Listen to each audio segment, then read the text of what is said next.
Mafi TV. Hi guys, welcome to Mavi TV. So in this video guys, I will explain to you the diagram, network diagram or ng pagka set up sa DPDCP batch 36. So gumagamit siya ng ano guys, yung ang software na ginamit nito ay Windows multi-point server. So, ang kaya niyang gawin guys ay dito. So, ito siya. So, mm, ang sa batch 36, the DPDCP batch 36 ay may dalawang server. So, server 1 and server 2. Yan. Then, ano siya guys? So, tanggalin ko muna to guys ha. Ayan. So, bali dalawang network ang kabilang sa DCP batch 36. So ito network 1, ito siya, no? And ito siya, yung network 2. So ganito siya guys. Ang ano, yung kung paano siya gamitin guys ay ganito lang. Itong isang server, konektado siya dito, ma-access siya. Parang isang server lang pero multi-user, no? Dito parang magiging isang ano na to, computer rin, parang isang PC. Pero before that, kailangan mo nang mag-login, no? Mag-login. Ibig sabihin kung may login, may username at password na isi-set dito sa server bago ma-access nila dito sa mga workstations or terminals, no? Dahil ang ano guys, dahil ang DPDCP ay gumagamit ng thin client software. I think thin clients yun guys ang ginagamit nila. Ang software na yun, yun ang tinatawag na virtualization software na kung saan pwedeng ma-access, no? Ganyan. May separate video tayo sa software na ginamit nila guys. Pero ngayon guys, focus muna tayo dito sa ano, kung yung network diagram na ginagamit sa DPDCP. So,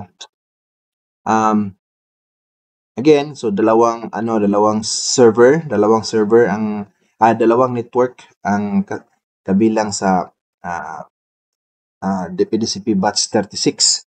So sa network dito, yung unang network, so siyempre may server, server yan. Wait lang muna guys. Hindi ako makadraw. Ayaw mag-draw. Design. Okay. So, ayaw guys. So, hindi ako maka-explain kasi hindi ako maka-add ng layer. Dito sana mag-add pero kailangan mag-upgrade. Okay. So, ganito na lang guys. So, server. Ito yung server natin. Server 1. Then, may switch. Switch hub. Then, papunta dito sa ano guys, sa mga terminals. Ayan. Diretso yan. Pero ano guys sa actual guys, may isang device pa na galing sa share. Yung share na yung virtualization software ba, no? Doon natin i-attach. For ano lang to, yung setup mismo diyan. Okay? So ganyan. So, i-connect natin sa switch, then i-connected na lahat ng mga terminals. Ngayon, dito naman sa network 2, may option siya guys na pwede ring ano, yung server ay ano niya, pwede rin nga yung server na ito ay exclusive lang siya sa network na ito. Yung network na ito. Ano siya, exclusive. So, wait muna guys ha, mag-screenshot ako para ma-explain ko. Aha, okay.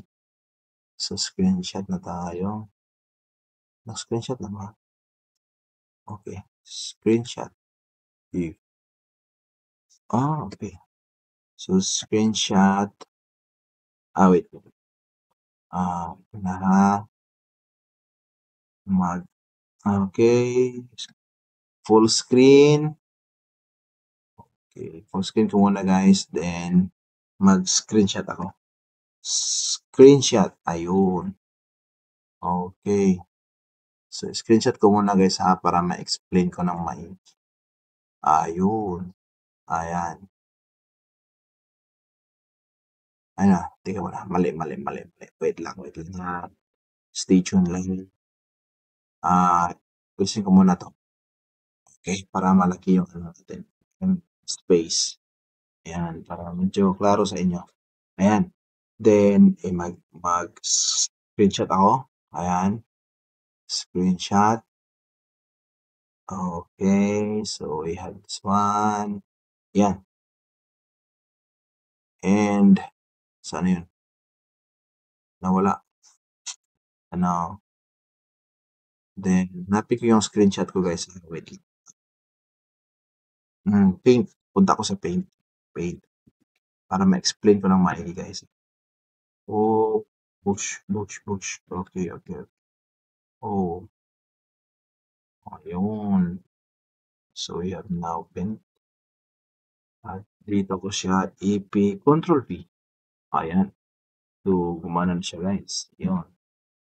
Oh. Saan na yun? Nawala guys. Di ba yun? Okay, go. Okay. So, Control V. Ayan. So, ayan. So, ayan na. So, ito guys ha. Again, ang ano natin, ang DPDCP ay compose yan ng dalawang network guys. Dalawang network. So, choose here. So, ito yung server 1 una. Yan. Yung server 1. Wait up. Medyo, yun, brush. Palitan natin ang brush guys. Ayun. Okay. So, ito yung server 1. Yan. Red. Palitan natin ang red. Okay. Ito yung server 1.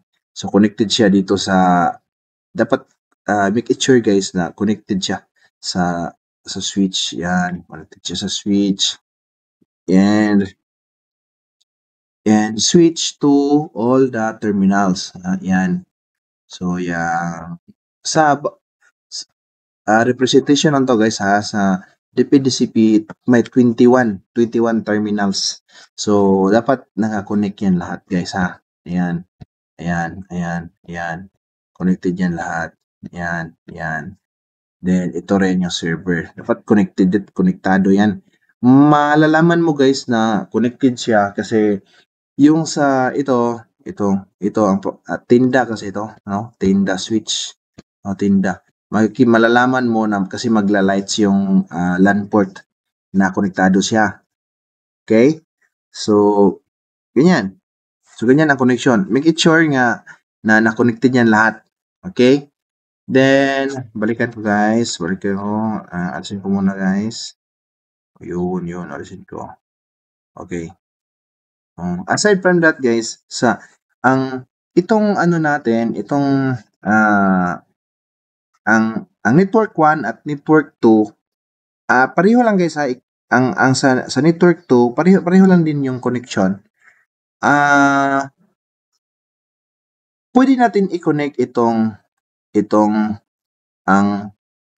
pwede natin i-connect ang network 1 at network 2. Pwede natin yan i-connect sila ang dalawa, no? So, paano yan gawin? Ito, dito, yung maglagay lang tayo ng LAN cable, Ethernet cable dito sa switch at saka switch to switch. Ayan. So, dyan, magkonektado na yung dalawang network. Then, sa screen mo, dito pag-open mo sa server, dyan sa server, makikita mo dyan guys, makikita mo sa monitor, dito sa server 1 or either server 2, makikita mo na connected silang dalawa. Then, from there, for example, ito yung screen, ito yung monitor ng server 1. Yan, server 1. Makikita mo ang sa screen, makikita mo ang mga workstations sa server 1 and server 2. So makikita mo makontrol mo ang server 2 sa server 1 kung ilagyan mo ng lagyan mo ng cable.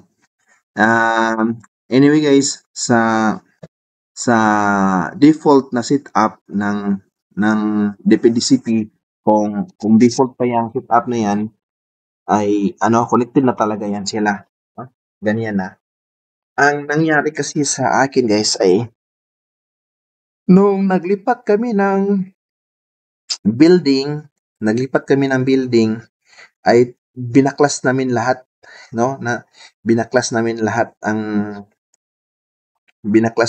ang connection.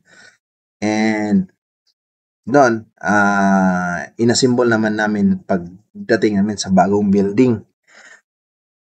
So, ganyan siya guys ha. Then, ganito rin guys. Okay ha? So, bigyan din kayo ng overview kung paano lagyan ng internet. Anyway guys, may gawin akong video na i-add natin dito kung paano natin to lagyan ng internet. Okay. Yung full video. Pero ngayon, ang yung diagram muna. Yung diagram kung paano natin lagyan ng internet.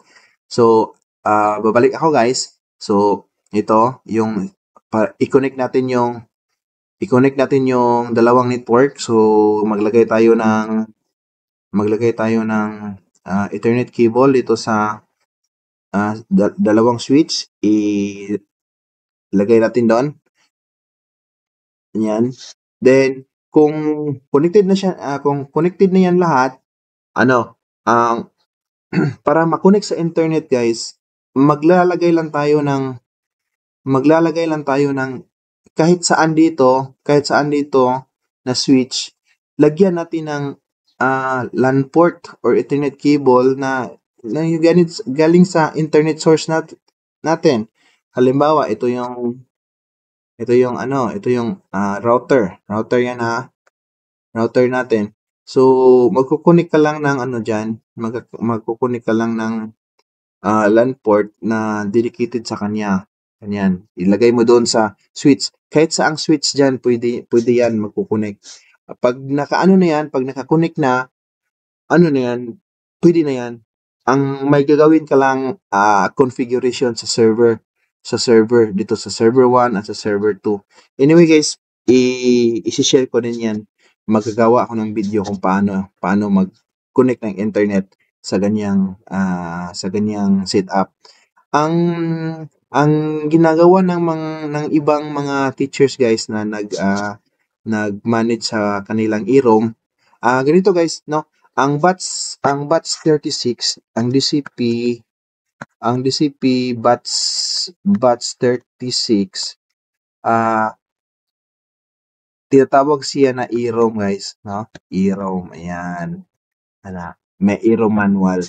So, ang ginagawa ng ibang teachers na nag-manage sa eRoam nila ay nilalagyan nila ng dongle, no? Wi-Fi dongle ito. Ayan ang server. Ayan, yan, dongle. Maiba rin, may nakita akong video na sa YouTube na itong dito na part kasi bago ito mag-connect sa sa switch papunta dito sa terminal, may hub kasi dito may hub ito. May hub na pwede mong lagyan ng USB at saka gano'n. Then, ang hub nilagyan nila ng nilagyan nila ng Wi-Fi dongle din, 'no? Imagine ilan 'yan, 21 terminals, lagyan mo ng bibili ka ng 21 at ano rin may 20 plus 21 plus 21 to 21, so may 42. 42 dongles, Wi-Fi dongles at pati yung server. So, yan guys. So, ang sa atin, iba yung paraan natin na ginawa, no? Mina-maximize natin. Wait. Okay, ito. Okay. Hindi ma-erase na rin. Bakit ayaw mag-erase? Okay. Mag-undo na lang ako. Yes, undo. Undo. Wait lang ha. Okay, undo. Ayun, undo. Okay. Undo. Okay. Sa atin, ito yung setup natin. So, ito, may maglalagay, mag-ano lang tayo dito, maglagay tayo ng LAN cable sa router papuntang switch. Then, kaboom, may internet na yan. Okay? So, hopefully guys na may naiintindihan ninyo or ang kung paano siniset up ang batch 36 DCP, DepEd DCP batch 36, yung tinatawag na e-room. Okay? So, dito lang ako guys. So, hanggang dito lang ako. Ang susunod kong gagawing video guys ay kung paano natin i-configure. Especially kung ang kagaya ng experience ko ay binaklas namin yung kasi nagpalit kami lumipat kami ng building, so binaklas namin lahat. Then ang problema doon ay kung paano namin isinauli at muling pinagana ang mga workstations. Okay? So, that's all for now guys. Thank you for watching.